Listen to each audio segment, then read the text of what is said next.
Good morning. It is 11:47 a.m. on Sunday, August 5th, 2018, and I just recorded another video, but right now I'm recording the season 6 binge for the Venture Brothers. Finally, with this season all caught up, have rewatched all of the season to date in preparation for the new season to start tonight.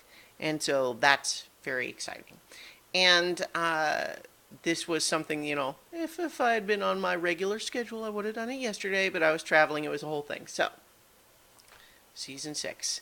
Watching season 6 on Blu-ray was a revelation to me because what it specifically revealed to me was that I had missed a special, apparently, when I was watching all of this new, and so there was a whole big, long episode that had aired prior to the actual launching of season 6 that I apparently just missed and didn't realize even existed. And so my feeling when I originally watched the beginning of season 6 was, that's interesting. There seems to have been a whole lot of stuff that happened that they just decided to not actually show us. I wonder why. That's an interesting story decision. Turns out, no, I had just missed the special that showed all of that stuff. So, anyway, yes, the special in question is called All This in Gargantua 2, and it features, adventures in a big space station, culminating in the death of Jonas Venture Jr., and General Traster, for that matter, probably. Hard to say when he's actually a Hulk now. But in any event, leading to Rusty Venture now having inherited the big fancy building in New York and lots of money and the whole big, huge corporation that Jonas Jr. had built it back up to be, which sets us up for season 6 to take place in that context, that they're all moving to New York, they're all living in this big, rooftop mansion now, and very different change of scenery for sure. Like, it's a dramatic change. And not only that, but this season takes the level of serialization even further than it had been before, because as opposed to previous seasons where each episode would further various bits of development and build on what had come before, this season is really almost like one season-long story.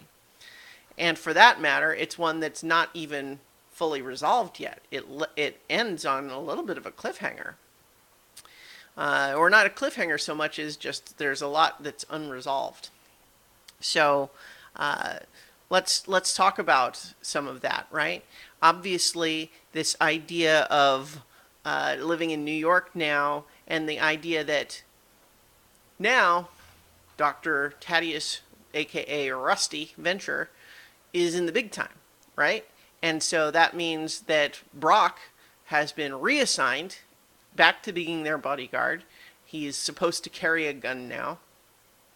There's this whole discussion of the local superheroes that patrol in New York that actually kind of work hand in hand with the supervillains to make this whole this idea of it's like a protection racket.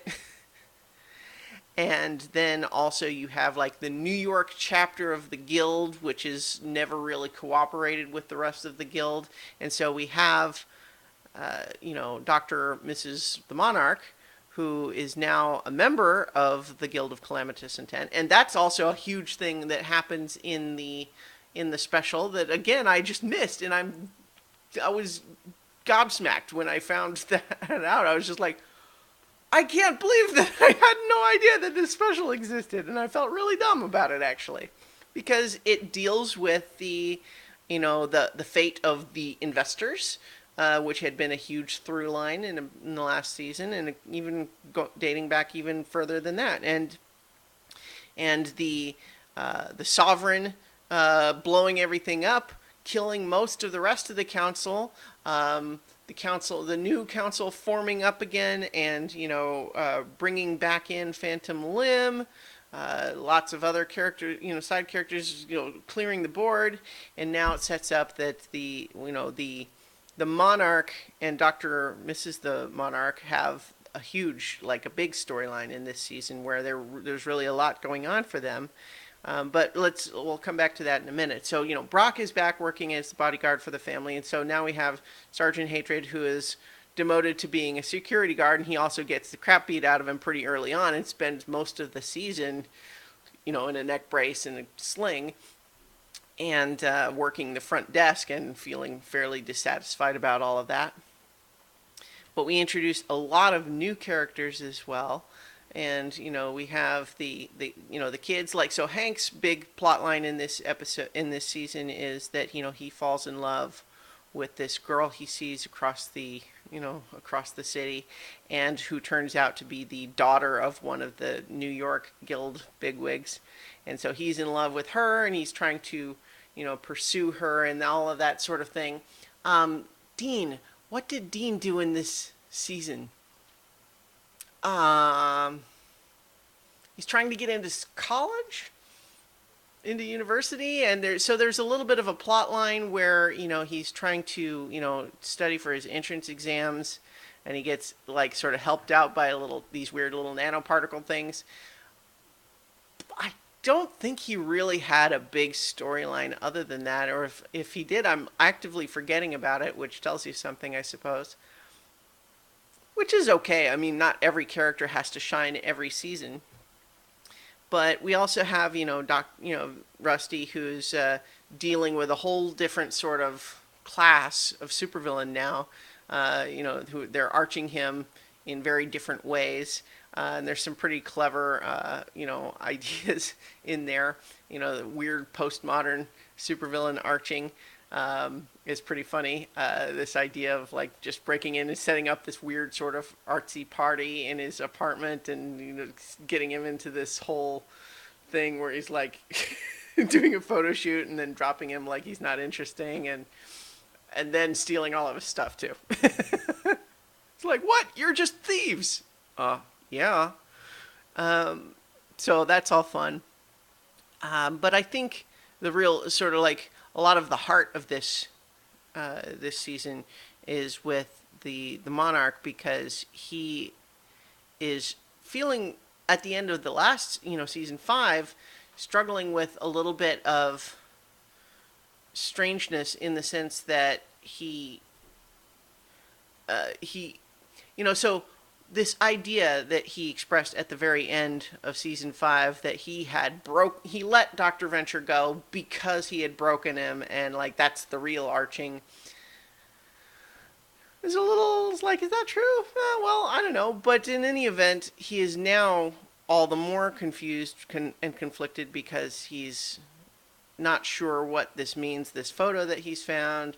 He's moved back into like his parents' old house, which is like it's lifted from Mad Men. And then also he discovers essentially that his father was the Blue Morpho, which is a very obvious Green Hornet analog. The Green Hornet being a superhero character where the whole gimmick was that he pretended to be a bad guy that fought the other bad guys, and in a sort of like No Honor Among Thieves sort of way, but was really a good guy all along. And so the idea that now the Monarch is going to fight other bad guys as a way to clear all of the people who are in line to arch Dr. Venture away in order to let him do it. And the machinations of that, and having Gary, aka 21, be his sidekick there, and there's a whole lot of stuff going on in all of that. But what we really focus on there is that Dr. Mrs. the Monarch is, Dr. Councilwoman. She's in the in the guild now on this Council of 13. She's trying to get the guild back under control after all the stuff that happened in that special, which I had no idea. And so she is rebuilding everything, and she's struggling with the fact that, the monarch, he wants to arch Dr. Venture, but Dr. Venture is, big league now, and Monarch doesn't even really have his cocoon. He doesn't have his army of henchmen anymore. It's like it just can't be made to happen, and she's struggling with that. But, he's actually got his own secret stuff going on, so she doesn't really understand what his deal is. And then, of course, there's this whole plot line of, in order to be less recognizable as the Blue Morpho, the Monarch trims his beard, and that makes it easy for people to mistake the Blue Morpho and assume that it's actually Dr. Venture doing it, and that leads to a whole bunch of mistaken identity stuff, and this idea that the Monarch is secretly loving this whole Blue Morpho shtick, but he's kind of neglecting his wife to do it, and not only that, but his wife is actively pursuing and trying to kill the Blue Morpho, not knowing that it's her husband. So that's messy. It's an interesting season, and I don't know that I would have said that it's like my favorite season, but it's definitely doing some interesting stuff. It's got some really fun episodes in there, but I'm really kind of interested to see where they'll go, because it feels very much like a transitional season. It feels kind of like season 4 of Buffy in that way, that it's it's a change of scenery, a dramatic one, and it feels transitional. It feels like this is going from one thing to another thing, and it's in the middle, and it feels a little awkward as a result. But it's still good stuff, and so I'm excited to see where it goes as the new season starts. So we've now capped off my binge over 6 weeks, watching all 6 seasons of the Venture Brothers, and so that completes this special summer rewatch project. I hope that you all enjoyed it, and I'll talk to you tomorrow for 5 more minutes.